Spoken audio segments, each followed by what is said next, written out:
అల్హమ్దులిల్లాహి రబ్బిల్ ఆలమీన్ వస్సలాతు వస్సలాము అలా రసూలిహిల్ అమీన్ వఅలా ఆలిహి వస్హబిహి అజ్మఈన్ అమ్మా బాద్ ఔజు బిల్లాహి మినష్ షైతానిర్ రజీం బిస్మిల్లాహిర్ రహ్మానిర్ Rahim yeah అయ్యుహల్లజీన ఆమనూ is a నూదియ లిస్సలాతి మిన్ యౌమిల్ జుముఅతి ఫస్ఔ ఇలా జిక్రిల్లాహి వజరుల్ బై జాలికుం ఖైరుల్ లకుం ఇన్ కుంతుం తఅలమూన్. సదకల్లాహుల్ అజీం. సర్వలోక నియామకుడు, సర్వోన్నతుడు, సర్వ సృష్టికర్త అయిన దైవానికే సమస్త స్తోత్రం తెలియజేసుకుంటూ, సోదర మహాశలరా, ఈరోజు నేను మీ ముందు అజాన్ మసీదులో నమాజు కొరకు రోజు 5 పూటల ఏదైతే ఉందో దైవ ఆరాధన కొరకు పిలుపునివ్వడం ఏదైతే జరుగుతుందో దానినే అరబీ భాషలో అజాన్ అంటారు. ఇది ఎప్పుడు ప్రారంభమైంది, దీని అర్థం ఏమిటి, దీనికి సంబంధించి కొన్ని విషయాలు మీ ముందుంచే ప్రయత్నం చేస్తాను. సోదర మహాశలరా, ప్రియ ప్రవక్త ముహమ్మద్ సల్లల్లాహు అలైహి వసల్లం గారు 53 సంవత్సరాల వయసులో హిజ్రత్ వలస వెళ్ళి మదీనా నగరానికి వెళ్ళిన తర్వాత అక్కడ మస్జిదుల్ కుబా, మస్జిద్ నబవి అక్కడ కట్టడం జరిగింది. కట్టిన తర్వాత నమాజు కోసము ప్రజలను పిలిచేదాని కోసము ఏ సాంప్రదాయాన్ని, ఏ ఆచారాన్ని ఏ విధంగా చేస్తే ప్రజలు ఆరాధన కొరకు వచ్చేదానికి ఉంటుంది అని ప్రియ ప్రవక్త ముహమ్మద్ సల్లల్లాహు అలైహి వసల్లం గారు తన సహచరులతో సలహా సంప్రదింపులు చేయడం జరిగింది. మరి ప్రవక్త గారి యొక్క సహచరులు ఒక్కొక్కరు ఒక్కొక్క విధంగా చెప్పడం జరిగింది. యూదులు ఒక ఎత్తైన ప్రదేశంలో మంటను కాల్చి శంఖం ఊదేవారు. అదేవిధంగా క్రైస్తవులు గంట కొట్టేవారు. ఇంకా రకరకాల మతాల వారు రకరకాల సాంప్రదాయాలు పాటించేవారు.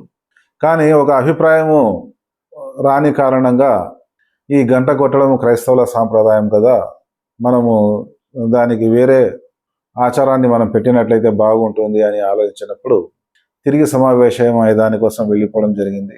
ఆ విధంగా అబ్దుల్లా బిన్ జైద్ రజాను గారు రాత్రి అదే ధ్యాసలో ఆలోచిస్తూ పడుకోవడం జరుగుతుంది.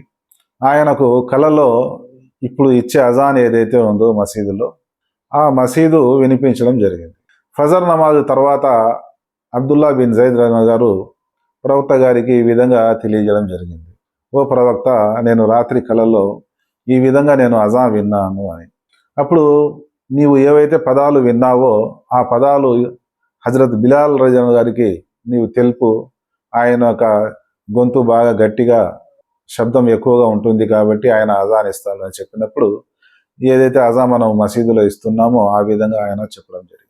ఈ విషయాన్ని విన్న తర్వాత మహనీయ ఉమర్ రజాను గారు కూడా, ఓ ప్రవక్త, నేను కూడా కలలో రాత్రి ఇవే శబ్దాలని, ఇదే వాక్యాలని విన్నాను అని తెలియజేయడం జరిగింది. అప్పుడు సుబ్హాన్ అల్లా అనేసి దేవునికి స్తుతి స్తోత్రం తెలియజేయడం జరిగింది ప్రవక్త గారు. ఆ విధంగా అల్లాహు అక్బర్, అల్లాహు అక్బర్ ఏ విధంగా అయితే అజాన్ ఇవ్వడం జరుగుతుందో వినే వ్యక్తి ఎవడైతే ఉన్నాడో విశ్వాసి, దానికి అవే పదాలను ఉచ్చరించాలా అని ప్రియ ప్రవక్త ముహమ్మద్ సల్లల్లాహు అలైహి వసల్లం గారు తెలియజేయడం. అల్లాహు అక్బర్, అల్లాహు అక్బర్ అంటే దైవమే గొప్పవాడు, దైవమే గొప్పవాడు, ఇదే పదాలను మనం వల్లించాలి. అష్హదు లా ఇలాహ ఇల్లల్లా అంటే దైవం తప్ప, అల్లా తప్ప మరొక ఆరాధ్య దైవం ఎవడు లేడు. అష్హదు ముహమ్మద్ రసూలుల్లాహ్ అంటే ముహమ్మద్ రసూలుల్లాహ్ సల్లల్లాహు అలైహి వసల్లం గారి యొక్క, దేవుని యొక్క ప్రవక్త, దేవుని యొక్క దాసులు, అదే పదాలని మనం వల్లించాలి. హయ్యా అలస్సలా అంటే ప్రార్థన వైపుకు రండి. హయా అలల్ ఫలా అంటే సాఫల్యం వైపుకు రండి. అల్లాహు అక్బర్, అల్లాహు అక్బర్, దైవమే గొప్పవాడు, లా ఇలాహ ఇల్లల్లా, అల్లాహ్ తప్ప మరొక దైవం లేడు. ఆ విధంగా ప్రియ ప్రవక్త ముహమ్మద్ సల్లల్లాహు అలైహి వసల్లం గారు ఆ జవాబు ఇచ్చేదానికోసము కొన్ని పదాలకు ఎక్కువ కూడా చెప్పడం జరిగింది.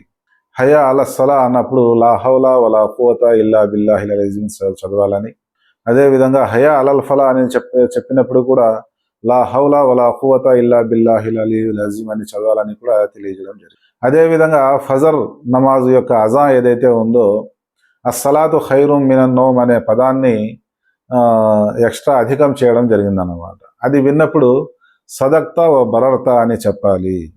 అదేవిధంగా ఈ అజాన్కు జవాబు చెప్పిన తర్వాత మకామె మహమూద్ ప్రసాదించమని దైవ ప్రవక్తను కూడా దువా చేయాలి, దరూద్ పఠించాలి. ఈ అజాన్ తర్వాత దువా ఎవరైతే చదువుతారో వారికి హషర్ మైదానంలో తీర్పు దినాన ప్రవక్త గారి యొక్క సిఫారసు కలుగుతుందని కూడా ప్రియ ప్రవక్త ముహమ్మద్ సల్లల్లాహు అలైహి వసల్లం గారు తెలియజేయడం జరిగింది. అదేవిధంగా అజాన్ పలికేటప్పుడు, మసీదు నుంచి అజాన్ వినిపించేటప్పుడు ఏవైనా కార్యక్రమాలు మాట్లాడుతూ ఉంటే పాటలు వింటూ సినిమాలు చూస్తూ వేరే కార్యక్రమాలు బీడీలు తాగుతూ సిగరెట్లు తాగుతూ ఇట్లా వ్యర్థమైన పనులు చేసేవారు ఆ పనులను మానివేయాలా, విడిచిపెట్టాలా, శ్రద్ధగా వినాలా, అదేవిధంగా దానికి జవాబు ఇవ్వాలా. జవాబు ఇవ్వకుండా ఆ మునివేళ్ళు తీసుకొని బొటనవేలు తీసుకొని ముద్దు పెట్టుకోవడం ఇది కాదు. దానికి జవాబు ఇచ్చి ప్రవక్త గారి కోసము దువా చేయాలా అని చెప్పడం జరిగింది. ఇన్షాల్లా ఈ అజాంకు సంబంధించి ఇంకా చాలా విషయాలు ఉన్నాయి. మరొక వీడియోలో దీని యొక్క ప్రాధాన్యత ఏమిటి, ఈ అజాన్ యొక్క ఘనత ఏమిటి నేను వేరే వీడియోలో తెలిపే ప్రయత్నం చేస్తాను. ఏవైతే విషయాలు చెప్పామో విన్నామో అర్థం చేసుకుని ఆచరించి సద్బుద్ధి కలుగజేయాలని, తద్వారా మా అందరి హెప్పబులగల్లో మోక్షంలో వేడుకుంటున్నాను. అస్సలాము అలైకుం వరహమతుల్లాహి వబరకాతుహు.